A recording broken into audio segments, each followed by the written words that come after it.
क्या आप जानते हैं कि आप अपना टाइम एक ऐसी टेक्निक है जिसको यूज़ करके आप अपना टाइम 1 घंटा, 2 घंटा, 3 घंटा या फिर आप बिना लिक्विड निकाले बार-बार कर सकते हैं, पूरा दिन या अगले दिन भी।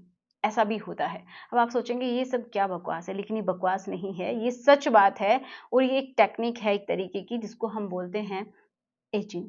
ठीक है? अब एजिंग की हेल्प से ही ऐसा हो सकता है। तो इसके क्या फ़ायदे हैं, कैसे कर सकते हैं और कौन लोग करते हैं, उसके बारे में हम जानेंगे।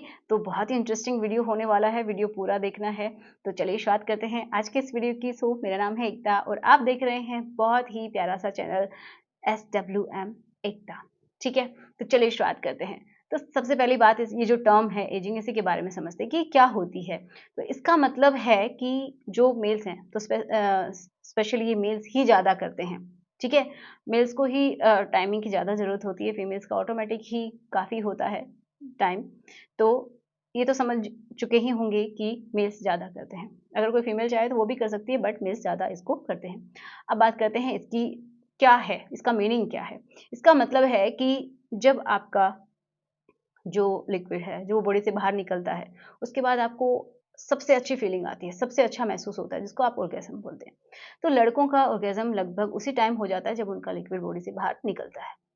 तो कुछ लोग लंबे टाइम तक बने रहने के लिए एजिंग करते हैं। मतलब क्या है कि जब आपका जो लिक्विड बॉडी से बाहर निकलने वाला होता है, उससे कुछ समय पहले ही वो अपने पार्ट को, या तो अगर आप ओरल कर रहे हैं या फिर आप एनल कर रहे हैं या फिर आप जो नेचुरल होता है वेजाइनल, वो उस तरीके से रिलेशन बना रहे हैं, तो आप अपने पार्ट को बाहर निकाल लेते हैं।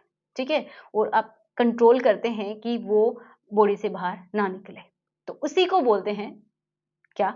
एजिंग। और ऐसा आप बार-बार करते हैं। तो मतलब क्या है कि आपका जो बिल्कुल ऑर्गेज़्म का जो पॉइंट है, उसको आप बार-बार वहाँ तक पहुँचते हैं एंड देन आप कुछ समय पहले ही वापस लौट आते हैं। तो इसी को एजिंग बोलते हैं। ओके, समझ में आया?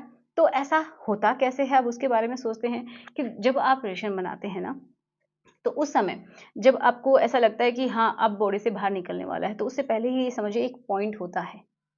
पीएनआर जिसको बोलते हैं। पॉइंट ऐसा कुछ स्पेसिफिक एरिया नहीं बना होता है। मतलब ये समझिए कि उस स्टेजेस के अंदर ही आपको ऐसा फ़ील होता है कि ये पॉइंट आने वाला है, पीएनआर। पीएनआर का मतलब है पॉइंट ऑफ नो रिटर्न। ठीक है? कि उसके बाद आप रिटर्न नहीं कर सकते, आपका जो लिक्विड है उसको, उससे पहले ही आपको रिटर्न करना पड़ेगा।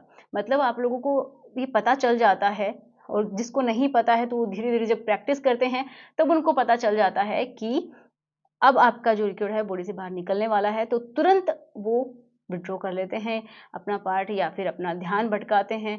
किसी भी तरीके से एक बार के लिए बिल्कुल डिस्ट्रैक्ट हो जाते हैं। ठीक है? थोड़ा-सा अपना ध्यान इधर-उधर करते हैं, जिससे कि वो जो आपका पीएनआर का जो टाइम है, उससे पहले ही वो आपकी जो सेंसिटिविटी है वो खत्म हो जाए, ताकि आपका लिक्विड वापस से लौट जाए और वो बाहर ना निकले। अगर वो बाहर नहीं निकलेगा तो आपको भी पता है कि आप लंबे टाइम तक कर सकते हैं। तो यही होता है। समझ में आया होगा? अब हम ये जानते हैं इसके फ़ायदे क्या होते हैं। तो पहली बात तो यही कि आपको कंट्रोल, आपकी कंट्रोल की पावर बढ़ती है।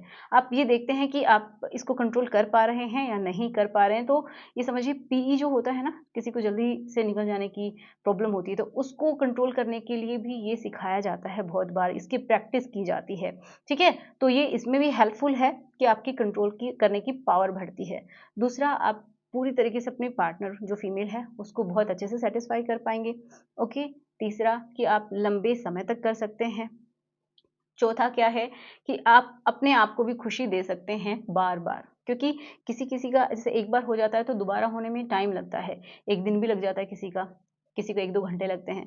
ठीक है? तो जैसे-जैसे उम्र बढ़ती है तो किसी का बहुत लंबा टाइम हो जाता है, जो जो पीरियड होता है दोबारा से रेडी होने के लिए। तो वो उससे बचने के लिए भी लोग करते हैं, ताकि उनको वापस टाइमिंग ना लगे रेडी होने में, ठीक है? हार्डनेस आने में।